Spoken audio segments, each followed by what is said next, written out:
reduces tumor growth. And it does that because this is a specific type of macrophage attracted by the CSF1 made by the tumor cell. Yes?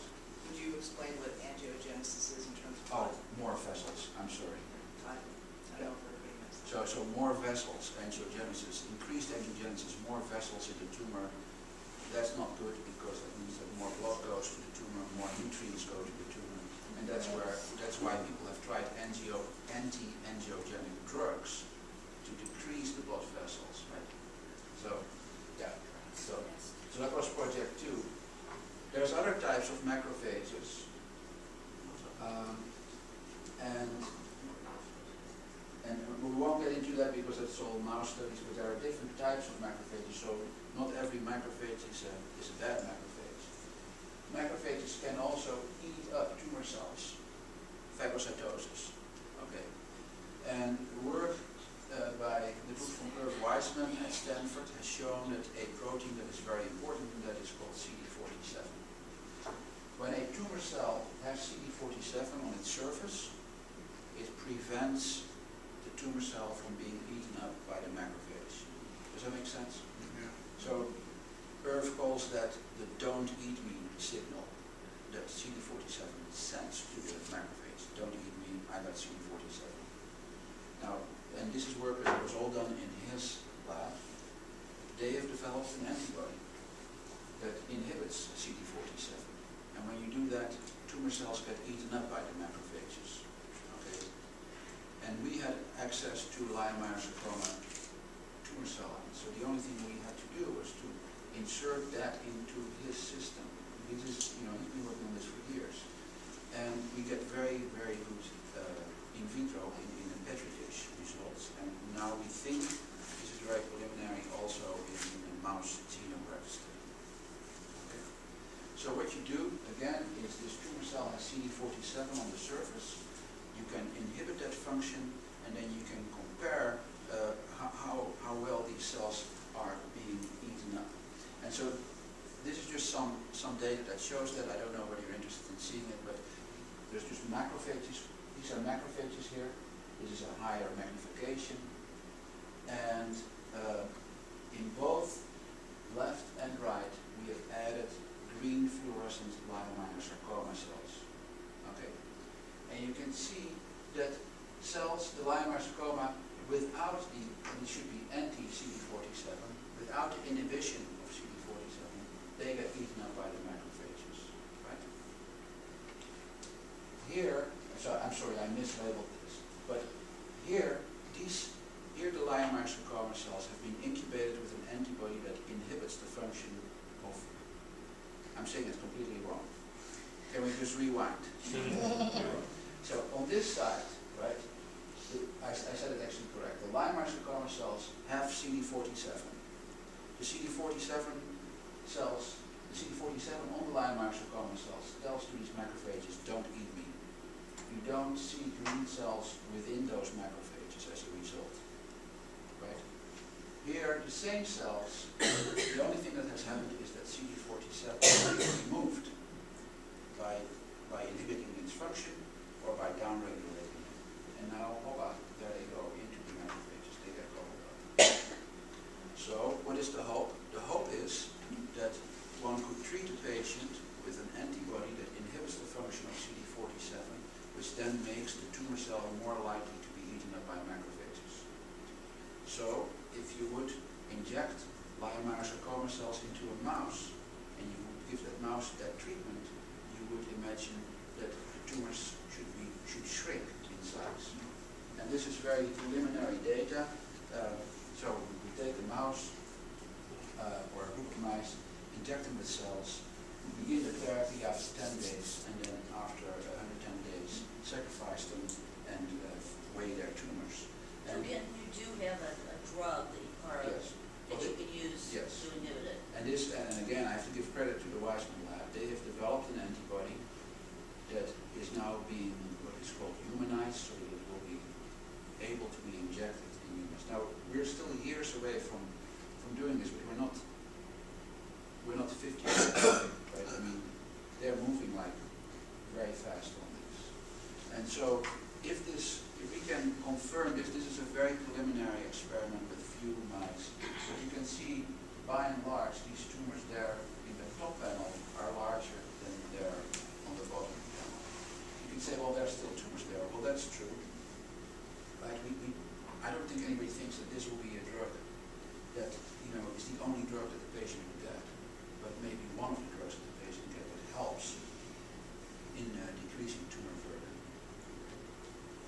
And so, yeah, this antibody against CD47 is functional in petri dishes, in mice, and it's now being humanized so it's being injected into humans. Alright, so summarizing those two projects, by inhibiting CSF1 we hope to increase blood vessel formation and decrease tumor growth, and by inhibiting CD47 on the tumor cells we hope to increase the way in which tumor cells can be eaten by macrophages. And then our last project that I will only have one slide on, we just submitted the paper. We've been looking at a group of proteins called tyrosine kinase receptors. Many of these, well, several of these, are therapeutic targets in a variety of diseases. You may have heard about KIT in GIST, right? Inhibition of KIT helps people with GIST a lot. HER2 is another tyrosine kinase receptor.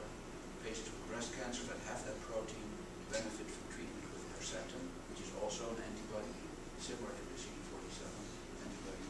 And we focus now in on one tyrosine kinase receptor called ROR2. And we have in vitro data that shows that this molecule helps tumor cells to invade in surrounding tissue. And very importantly, and we're the first to show that with clinical samples, we could show that high levels of expression in tumors in patients correlates with poor outcome. So we have actually not just a petri dish data, but actually confirmation that this is a bad protein, if you will, to have, and that correlates with outcome data. And that has just been submitted. So we plan to make a reagent that will inhibit the function of ROR2. This is longer term, but that's going to be expensive, and we're writing a grant for that to apply to the NIH. So, this is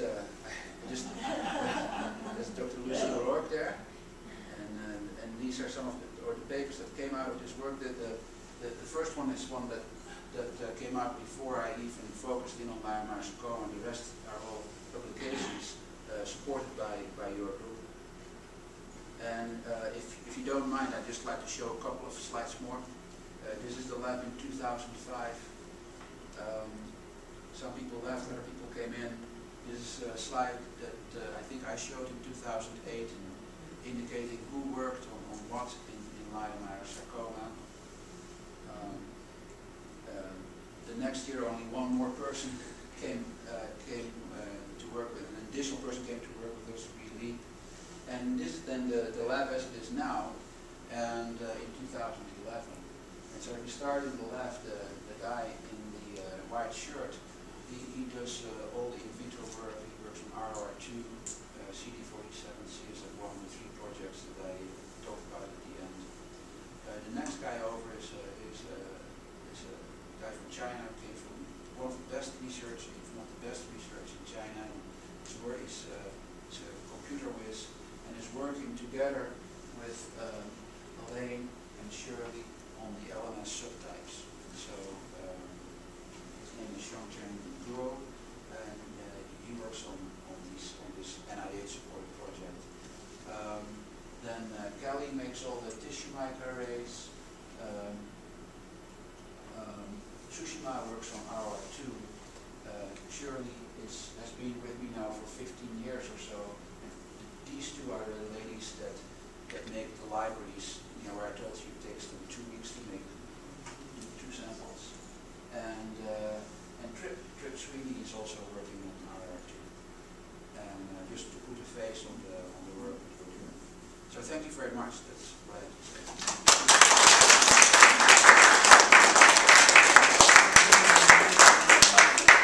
Dr. Matt, you just submitted a publication. Can you speak briefly about your latest publication?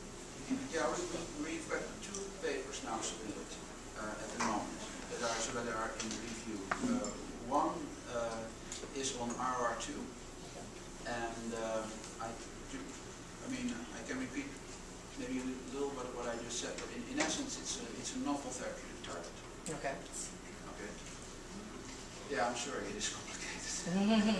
And the second that And you the second submitted? one is that one where I mentioned where CSF1 was correlated with microvessel density. Okay. And so for me, I think that is an important paper because it offers a rationale to people who say, yes, we should look at CSF1 as a therapeutic target in myeloma sarcoma. So those 2 projects are really about therapeutic targets. The CSF1 is in itself also a prognostic marker. We're working on that aspect with the CD47 study also. And the RR2 is also in itself a prognostic marker. And to put that in context, as a pathologist, we use grading schemes to grade tumors: low grade, medium, high grade. High grade is bad, low grade is good, right? Or high grade is aggressive, right? And low grade is less aggressive. Let's put it that way, because sometimes high grade tumors respond better to chemotherapy. So it's all very complex. But this grading system is important, but it doesn't work very well as a prognosticator. It just doesn't. And one thing that I would really like to stress is that the tissue microarray that you've been able to make with all your help has been instrumental in the last 5 papers. And what I mean with that, in the last 5 studies that we've done. And you can say, why is he talking so much about papers? But the papers is sort of like the yardstick by which the quality of research gets measured. And so once you get something published and you can confirm it and build on it, it starts living a life of its own. People are starting to take it seriously. And I really hope that we can be involved in making several of these targets actually go into. Through the prognostication, though, that will help guide the treatment, Yeah. or at least determine how aggressive you need to treat an individual patient in the future. Yeah, yeah, and then, I think it is important, right? But I'm obviously much more excited about finding novel therapeutic targets because then you can do something, right? And so those are the last 3 projects. The first one is more subclassification, and as I said, that is more sort of like that is more long term. But I believe that there's going to be significant data coming out of that will lead to novel therapeutic targets. Right. Yes, sir. Thank you. Once a lab such as yours develops something that's hopeful, positive in the way of a paper, other labs anywhere in the world are free to just pick up on that research, and it's not a proprietary or profit kind of thing. No, that's the great thing. That's the nice thing, and I think you will agree. That's the nice thing about being in research, that you in academic research is that you can do stuff and share it with people, and they can move. And if they go faster than you can, that's great. Sure, and the big database that then convinces the pharmaceutical company to develop the product. Yeah, that's the goal. Any other questions? Thank you so much. Thank you, Dr.